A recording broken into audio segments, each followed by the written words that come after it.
Today I'm gonna show you my improved full toxic team, because this team has so much fun. I've had so much success with it on the ladder, and I'm gonna show you how to play it and what's in it.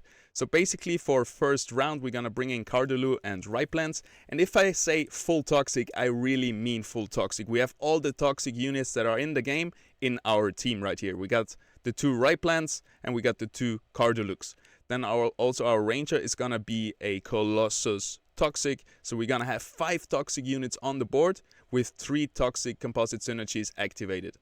So for the first round we're just gonna place our 2 stage 2 toxic units right here in the middle to stay flexible for positioning, because enemy positioning could pop out here, here or in the middle. So by us staying very close to the middle, we can really have a little bit of flexibility in round 2 with our positioning. We also want to keep the front line clear, because there's bigger tanks coming in, like our Titan or our Cardulux, that need some space in the front line, or even in the back line for the enemy rogues and stuff like this. So you don't want to start your first round by positioning in the front or back line, at least with this team, just to stay flexible for a better front line positioning and a better rogue catch positioning in the back line. So round 1 is going really good. That's the only round where we have a little bit mastery points left. But next round we're gonna get down to 0, really optimizing, maximizing our power spike with this Cardulux right here, bonding our Ranger, and then bringing on the 10 mastery point water shield with our 40 mastery point armor right here. Down to 0 mastery points left, 3 toxic, 2 Colossus activated with 5 toxics on the board. This deck is just too strong, I tell you. You should try it. We're gonna play our Cardulux right here in the front line, and our Ranger, that's the thing, huh? It's a coin flip. Is he gonna position here or here? But we're gonna put our Ranger on the right side just to protect our Riptorus, because our Cardulu can take a little bit more damage. Alrighty, we can start the wave. Don't forget there's an undo button. You can scroll with right click. And let's see, enemy is also having a toxic team. It looks a lot like the toxic team I used to play 2 days ago, with Verdant probably bringing in another Archelion to have 3 Verdants. But I would recommend to this guy to actually swap to toxic later on, because Verdant, you can see those healing fields on the ground. That's what happens when a Verdant unit drops below 50% health. They create this healing aura. Right now it works really good and they healed a lot, but we also have counter augments for that. So we have this augment right here, reduces enemy healing by 40%, which will really counter the Verdant affinity a lot. Alrighty, next round we're gonna bring in one more. Actually, now we have 5. I was saying bullshit. We have now 5 toxic Illuvials on the board. Earlier we had 4.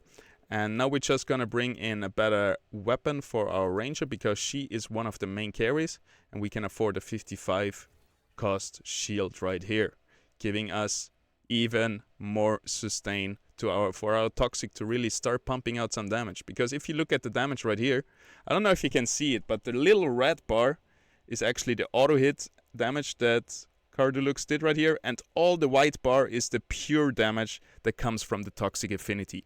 Pure damage meaning it cannot be reduced by any resistances, grid or resolve, so this is very strong. Also for the late game it scales up very nicely. Ripelands right here should be a little bit more in a safe position, so Cardulu actually starts tanking the enemy Riptorus, and then our Ripelands is coming in after that. Yeah, it looks like a pretty much mirror fight, just with Verdant instead of my Mystics. I opt in to having Mystics just to have a little bit, I don't know, Mystics work out so good versus so many enemy teams. So this team that I built right here is very good versus a lot of enemy teams, especially with the Sephoros tech here. Because Sephoros right here, we wouldn't bring him in if we played 3 Mystics with Apon, Adorius and Gaze. But if the enemy team, for example, is a full Empath healing composition, that's why we have the Sephoros here. Because we also have a stacking ability power, Omega power augment. And so we have a stacking damage dealer who will be able to just one-shot those empaths in the later stages of the round. Colossus always good. I think he's gonna go for it too. I'm just gonna put 2 points, not too much, and try to get the other ones if he goes for 3 points here. Pretty safe bet. We also could have gone 3-1. but this way I think we can deny a little bit more from him if he just puts one bidding coin onto the Colossus augment. Let's see what happened. Yeah, he just put one on there perfectly. We don't need the frost, and we're gonna get this one as well.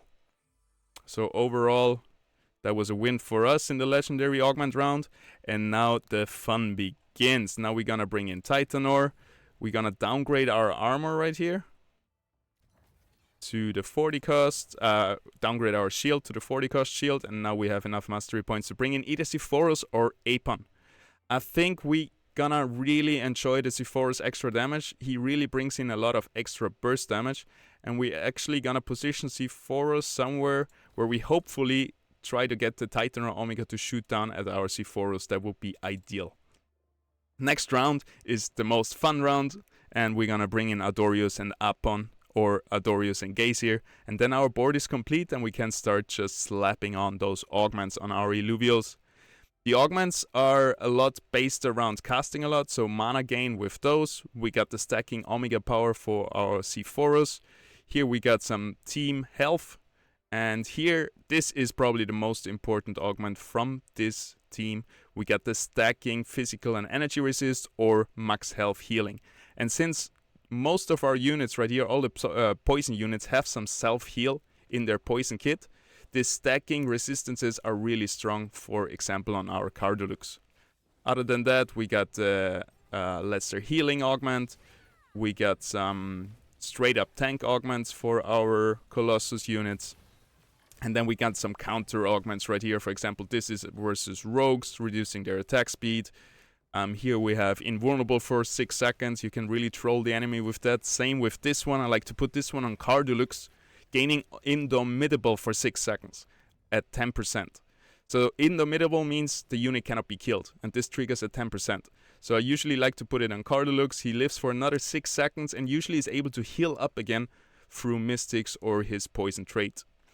Alrighty, we have to downgrade our armor to our weapon to the 10 mastery point cost one, and now we can bring in Adorius and Gazier, completing our team.